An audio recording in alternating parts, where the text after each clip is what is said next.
नमस्कार, आप देख रहे हैं सीएम खबर। अभी हम मौजूद हैं जिला पूर्वी चंपारण के प्रखंड चिरैया अंतर्गत महुआवा पश्चिमी पंचायत में। और ये महुआवा पश्चिमी पंचायत का बुढ़नर गांव है।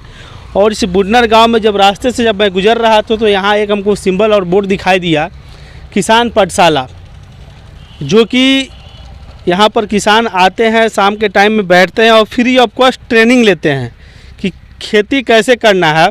और खेती के बारे में जानकारी देने के लिए हमारे साथ सर मौजूद हैं। सर से भी जानने का प्रयास करेंगे कि ये चीज़ इनके दिमाग में कैसे आया।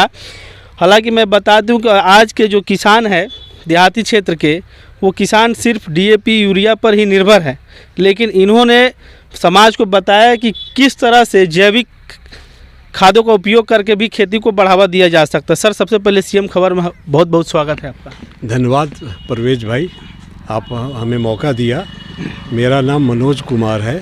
मैं 2020 में यहाँ पे आ गया था, और जब मैं आया गांव में रिटायरमेंट के बाद, एक्टिव लाइफ के बाद, तो सोचा कि कुछ काम करें हम। तो मेरा अपना एक्सपीरियंस है। फिर मैं दो चीज़ लगा कि हम लोग हर बात में डीएपी यूरिया और इम्पेडिक्लोरोपीड, इमिडाक्लोरोपीड, क्लोरोपाइरोफॉस, सब लोग यहाँ पे गांव के लोग जानने लग गए हैं। केमिकल के नाम है, ठीक है साहब।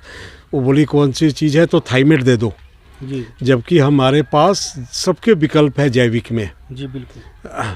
तो हमने सोचा कि पहले हो क्यों, अगर क्लोरोपाइरोफॉस से दिमक मार रहे हैं तो हम उसमें नीम की खल्ली से क्यों नहीं हम ट्रीटमेंट शुरू करें जी। या हम लोग जो जैविक खाद जो बनाते हैं, नीम का पत्ता, अकवन, धतूर, जितने भी इस तरह के पौधे हैं, उनको डाल के कुछ मात्रा में गाय के मूत्र के साथ मिला के, गोबर के साथ मिला के फिर देते हैं, और वो भी उतना ही बढ़िया काम करता है जी। उसके बाद फिर मैं देखा कि मुझे खुद की ज़रूरत हुई, तो मुझे मुजफ्फरपुर से लाना पड़ा, कभी हाजीपुर से जैविक खाद लेके, कंपोस्ट, जिसको वर्मी कंपोस्ट हम बोलते हैं। तो इसी बीच में मुझे लगा कि काफ़ी गैप है जो हमको चाहिए, डिलीवरेबल क्या है और क्या मिल रहा है। तो उस गैप को पूरी करने के लिए मैं बता सकता हूँ कि यहाँ से कम 30 किलोमीटर के दायरे में कोई जैविक खेती, जैविक वर्मी कंपोस्ट की कोई उत्पादन नहीं हो रहा है। और हमने यहाँ पे इसीलिए डाला, मेरा पहला प्रोडक्शन है, 20 टन के आसपास के हैं। ऑर्डर्स हमारे को काफ़ी लोग बुक हो गए हैं। सरकारी संस्थान में खुद लेके ऑर्डर देके लेके जा रहे हैं। तो सर, मैं जानने का प्रयास करूँगा कि ये जो जैविक खेती के तरफ लोगों का ध्यान आकर्षित आप कैसे कर रहे हैं किसानों का? हाँ, सबसे बड़ी बात है कि अभी तक आपने जैसे बताया कि सभी किसान के दिमाग में डीएपी यूरिया है। ओके सर, तो डीएपी यूरिया के बाद एक और देखने में आपका भी एक्सपीरियंस हुआ कि बीमारियां बहुत लग रही है खेतों में। फिर उसको आप इंसेक्टिसाइड, पेस्टिसाइड, फंगीसाइड छींटते रहिए। लेकिन अगर हम जड़ से काम करें, वर्मी कंपोस्ट से शुरू करें और जैविक खाद जो तरल बना के देते रहे, तो उसकी नौबत ही नहीं आती है। थाइमेट और दीमक लगने की ज़रूरत ही नहीं होती है। तो लोगों ने उसको देखा। हमने यहाँ पे अपने आम के पास पौधशाला में शुरू किया है, लोगों ने इसको भी देखा है, और लोगों ने देखा है कि साहब जो 40,000 50,000 का आम हम बेचते थे, अब 3 लाख रुपए में हम बेच पा रहे हैं। हालांकि तो यहाँ के लोगों को प्रैक्टिकल चाहिए ही चाहिए। जब तक प्रैक्टिकल करके नहीं बताइएगा तब तक यहाँ किसान जागरूक नहीं होंगे। और मैं सर का बहुत बहुत धन्यवाद करना चाहता हूँ कि इन्होंने सीएम खबर पर आकर के अपना ये जो टाइम दिया है और ये जैविक खेती के बारे में इन्होंने बताया है। और सबसे बड़ी बात है कि यहाँ पर जैविक खेती करने के लिए जो कंपोस्ट का जो उपयोग किया जा रहा है, ये खुद से उत्पादन करते हैं। और मैं बता दूं, कैमरामैन से गुजारिश है कि इधर थोड़ा दिखा है कि ये जो केंचुए जो हैं, इसमें केंचुए पाले जा रहे हैं। इसमें केंचुए पाले जा रहे हैं जी। और 3 महीने के बाद, अभी तो छोटे छोटे केंचुए होंगे, नीचे आएंगे, फिर ऊपर से खाद बनता जाता है। हम लोग एक लेयर निकालते जाते हैं, ठीक है सर।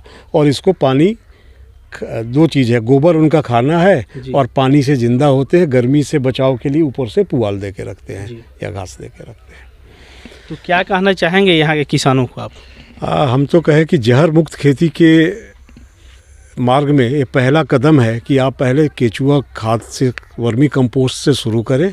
और वर्मी कंपोस्ट के साथ हमारा एक और भी उत्पादन है जो अभी आएगा धीरे धीरे, वर्मी वास टैंक हमने बनाया है, और उसको कलेक्ट करेंगे।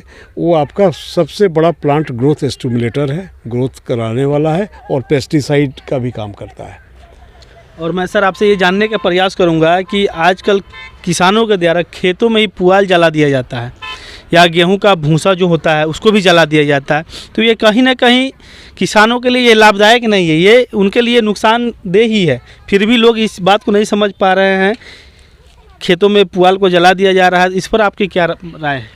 खेतों में पुआल ये प्रैक्टिस बिहार में नहीं थी। हम लोग बचपन से देखते थे, लोग पुआल काट के जानवर को खिलाते थे, लेकिन लोग पंजाब में जाने लग गए, हर आदमी का ज्ञान बढ़ा, तो देखिए जलाने के बाद क्या होता है कि जो 6 इंच 8 इंच ज़मीन का जो परत होता है, सारे तापमान की वजह से सारे जो प्राणी हैं जो उर्वरा पैदा करते हैं, केचुआ हुआ, सब कुछ हुआ, उसमें रहते हैं। और एक बार जलाते हैं तो मर जाएगा।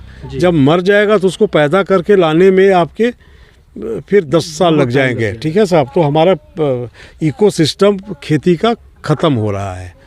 आजकल लोग जो जहरीली जो खाना खा करके लोग बीमार हो रहे हैं और जो पैसा जो डॉक्टरों को दे रहे हैं, उससे कहीं बेहतरीन उपाय है कि जैविक खेती करें और जैविक खेती से ही अपने खेतों में जैविक खादों का उपयोग करें, ताकि जो बीमारी है वो बीमारी से लोग बचे रहे।